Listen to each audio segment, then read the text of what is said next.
Hey guys, John V here from PhoneArena. Right now you're watching our in-depth video comparison between the Apple iPhone 5S and the Motorola DROID Ultra. Now if you're a Verizon Wireless customer, you're probably eyeing these two handsets right now, wondering which one to go to. So we're going to stack them up against one another and find out which is going to be the better between the two. So interestingly enough, the designs of both handsets haven't changed too much with their predecessors. For the most part, they employ the same basic design characteristics as before, so not really one's deemed as more fresh looking than the other. There's still more of a premium element with the design of the iPhone 5S. That's because of its sturdier brushed aluminum casing, whereas with the DROID Ultra, it has a glossy finish and a little bit of a plasticky touch to it. Still, there's a sense of appeal with the DROID Ultra thanks to the carbon fiber pattern sporting the rear, and if you're going to pick it up, you're probably better off getting the red color version of the device. It really stands out more than the black one.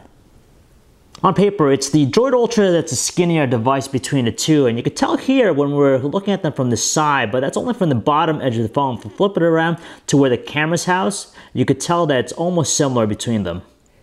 It's obviously easier to grasp the iPhone 5S with one hand just because it's smaller in footprint compared to the DROID Ultra, but the chamfered edges tend to be a little bit sharp, whereas with the DROID Ultra, there's a little bit of a curve around its side, so it just feels a little bit more comfortable.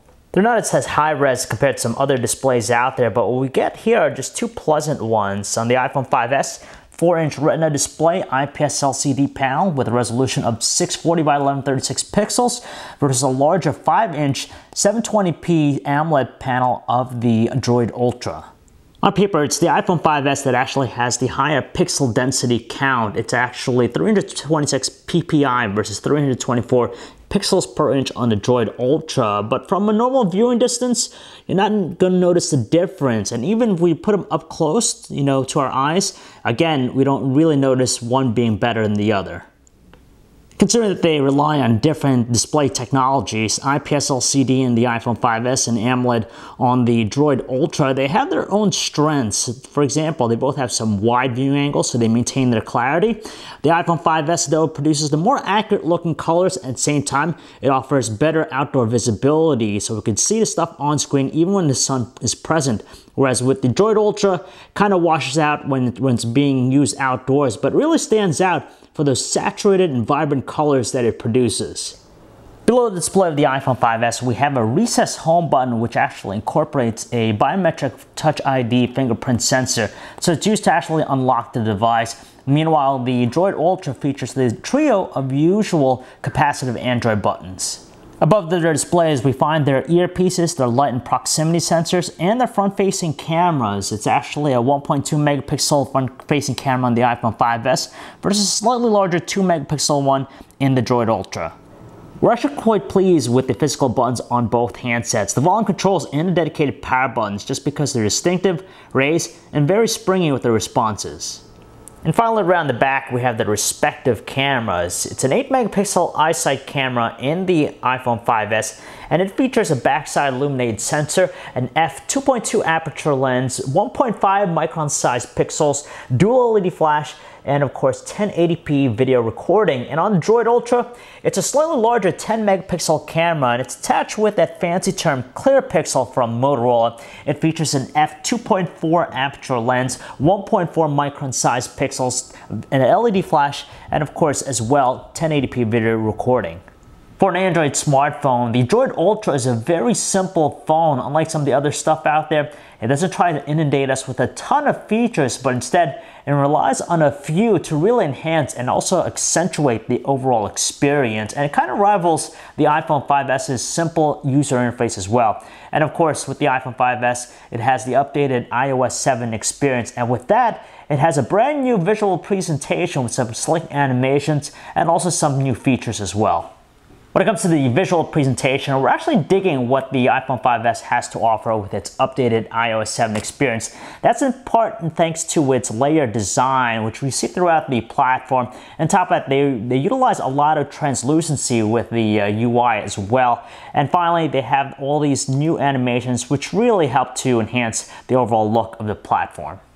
It's still pretty pleasant here with the Droid Ultra. It's running a mostly stock Android Jelly Bean experience, and of course, it naturally has a far greater depth of personalization and customization over the iPhone 5s's iOS 7 experience. That's just because you could, of course, beautify the home screens with different icons and also widgets.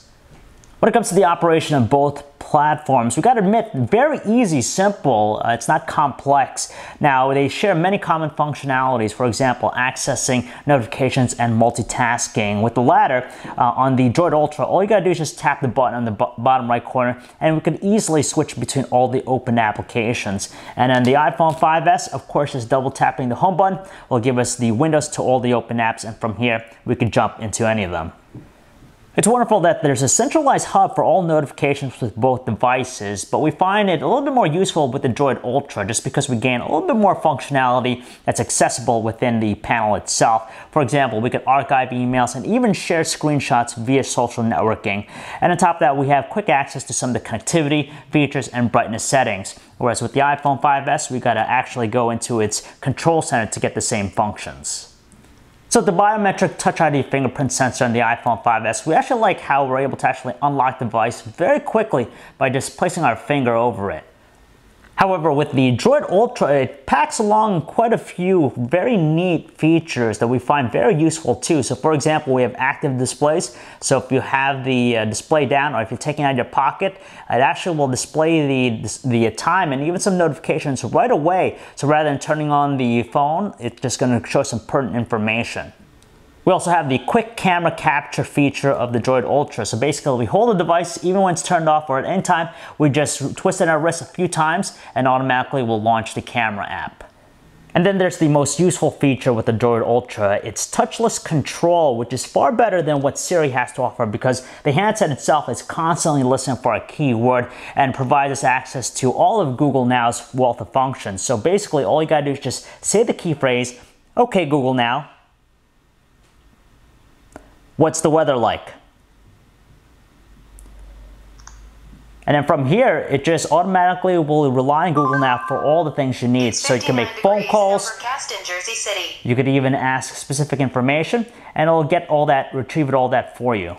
Overall, we love the software experience in both handsets. With the iPhone 5s, we're just grateful that it's finally updated with some visual lore with iOS 7 and some new functionality as well. But we still find that the Droid Ultra set of features to be more practical and useful, from touchless controls to active displays. It just shows that simplicity is still in tow with Android. Powering the iPhone 5s is a dual-core 1.3 GHz Apple A7 processor, which is most notable for being based on 64-bit architecture. And with that, it is definitely a fast and snappy device. Very tight with its performance, even more complex things like playing games, it doesn't really stutter at all. Meanwhile, the Droid Ultra is still an equally responsive smartphone. It's powered by the Motorola X8 mobile computing system, which basically breaks down to a modified dual-core 1.7 GHz processor with 2 GB of RAM, and we could tell that it is super responsive as well. It doesn't really stutter with its operation, and it's fairly quick too with complex tasks. Due to the obvious size advantage with the Droid Ultra's display, we gain a more spacious keyboard layout. You can tell the difference between the two here. But regardless of that, we like both just because they're super responsive and they have really great autocorrect features. And we also appreciate that with the Droid Ultra, it has access to numbers from the main layout.